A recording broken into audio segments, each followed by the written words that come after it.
often men will say, oh, when you see a woman's headshot on like a dating app and it's just a headshot, there's usually a reason for that. And I always think, oh, that's a bit, but you know, you don't know what she's like. The male equivalent of that is that you might see all kinds of shots, but they're usually about 20 years old. So the men, as in the 20 years out of date, the men aren't 20 years old. The men are about 20 years older than they say they are. They're often about 10 centimetres shorter than they say they are. If you're lucky. If you're lucky. So all I'm saying is there are equivalents for both genders in regard to how this dating duplicitousness can play out. Oh, I love that. Say that word again. Duplicitousness. I don't think it is a word. I think it's duplicity. Who knows? But let's go with it. I think I did online dating once, and I'll never do it again. Why? He doesn't need to. He's in a gang. Because I'm a hardcore gangster. That's why. Thought about online dating? Would that? No. Although you could get certain things out of the way pretty quickly. Do you like Neil Young or not? That could be sorted. I think if I was single now, I probably would use it. It looks like a great medium, you know? Just picking up on what you said though, Jeff, there's a lot of people in relationships that are on the online dating. Yeah. Okay. I've met a lot of married men, married men. I said happily. Straight married men. Oh, yeah. There's so many straight men on Grindr. Wow. I don't do anything just before you all fucking turn on me. I Is say that no, where all thank the you, and over. eligible straight men are? Because they're not on the ones I'm on. You can use my app if you want. There's a lot of straight married men on Grindr. Yeah, well, I don't know what their situation is. I don't know where they are in the LGBTQIA 123 Caitlyn Jenner rainbow.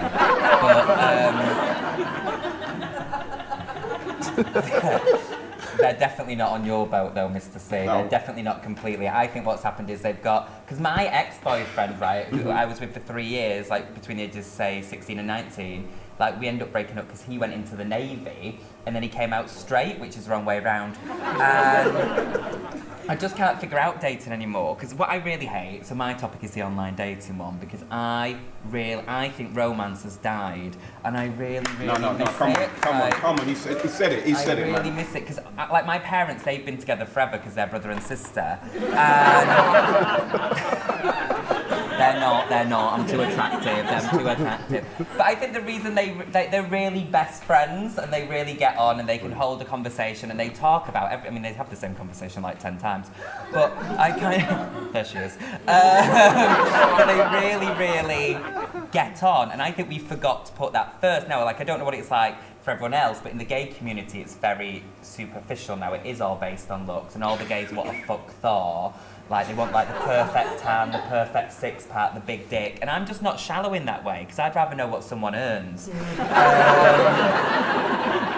And what I find baffling though, where the internet's kind of fucked it up, is I do find that actually people will engage in a conversation with you. They'll engage and they'll be engaging, and they'll tell you about themselves and they'll ask about you, and then as soon as you take the time to meet them, which is, in my opinion, more effort, they've got nothing to say. I went on a date with this guy, and online he was perfect. I could hear the bells. I was like, it's the one. It's absolutely the one. I'm going to be able to marry him. He was an accountant. I'll plan the retirement.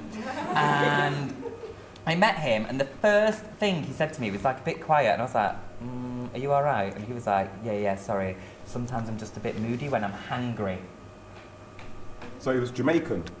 No, he wasn't. He was white, middle-class British. And he said, I'm hangry, which means he's angry as a result of hunger. And I was like really angry. I was like, you're like a 27-year-old man. He's Jamaican. Because he hadn't eaten. He combined two words, which pissed me off in itself. Did you just leave then? You must have just left. Well, I mean, I basically what happened was, I was like, why don't you just get a bag of skips on your way? Like, you're a 25-year-old man. Fucking feed yourself. Yeah, right. And then we were walking past, so we walked past the Starbucks. I went, why don't you just go and get a cheese toastie from Starbucks? And I was like, oh my God. You're parenting. Yeah, I've adopted But was the hangry thing like a linguistic deal breaker for you? That you thought, I couldn't fuck someone who uses the term hangry, yeah? Do you know what? It absolutely was, and I didn't realise I had a list like yours, Jeff, at all. Because he was really fit, so I was like, just get through it, just get fucked by him. You've not had sex since May, just go for it. And this was May the 2nd, by the way.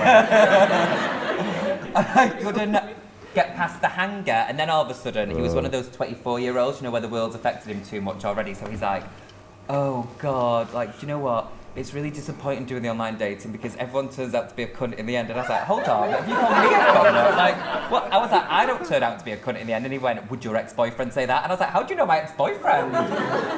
So I really feel like if you've got, so my point is, why build up this idea of you where you seem quite safe? Because I'm crazy even on the written bit on the internet. Like, if they're like, I don't know, what do you want to do? I'm like, I just want to get married and move to the Cotswolds and get 2 beagles called Bronte and Bertie. Like, that's all I freaking want. That's but a I deal tell breaker them for me. that. That's You don't want beagles? No, that's a deal breaker. You've already planned our future and like, you don't even know me. Yeah, and you'll have a happier future than you're having present, I'll tell you that.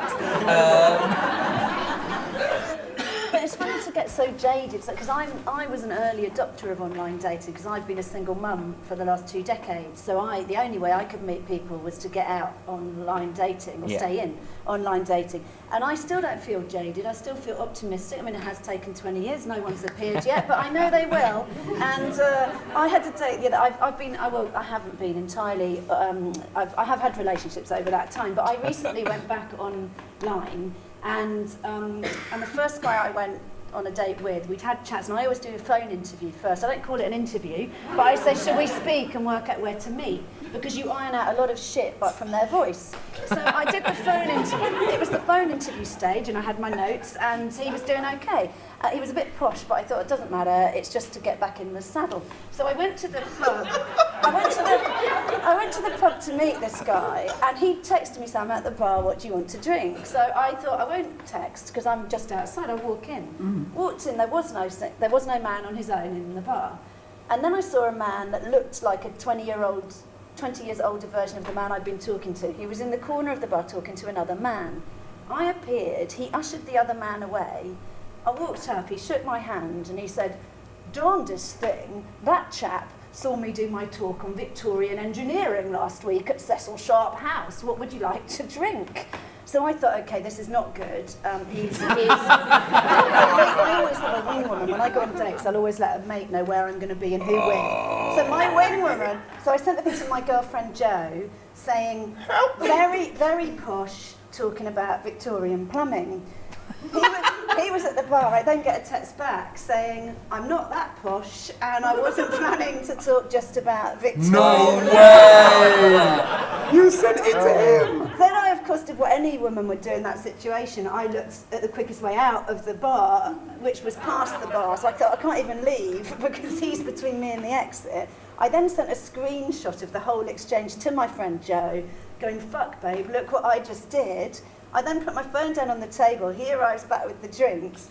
She then sends a very phallic gif of a Victorian combustion engine, which then beams up and lights our little faces up. I was like, anyway, cheers. It's nice to be meet you. So that was my, and I still feel optimistic. I mean, not about that relationship. Do you know what, though, I will say, just to be positive and not completely negative, is I do think it is the one thing that unites everyone, is like dating, online dating, because we've all had horrific experiences. Not Jeff, he's just had happy love. Jeff's just really happy, but yeah. he's, if anything, he gets to look down on us and feel smug because he's sorted.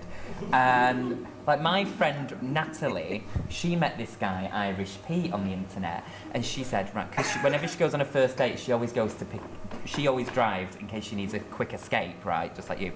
And so she said, I'll pick you up and then we can decide where to go. So she picked him up, he got in the car. You can't let them in the car. She did, she let him in the car.